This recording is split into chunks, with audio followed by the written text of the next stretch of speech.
ఇంకో 2 వారాలు తప్పదంటున్న Rakul. Glamour dose మాత్రం వేరే లెవెల్. నేనింకా కోలుకోలేదు అని క్లారిటీగా చెప్పేశారు రకుల్ ప్రీత్ సింగ్.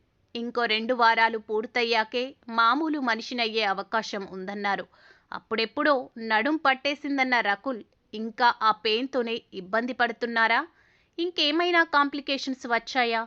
అక్టోబర్ 5 నేను నా జీవితంలో ఏమాత్రం ఊహించని రోజు. గుర్తుపెట్టుకోవడానికి కూడా ఇష్టపడడం లేదు అని అంటున్నారు రకుల్ ప్రీత్ సింగ్.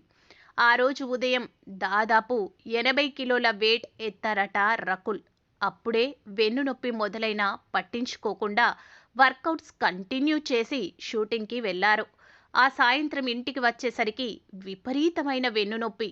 అది తగ్గుతుందిలే అని అశ్రద్ధ చేశారు.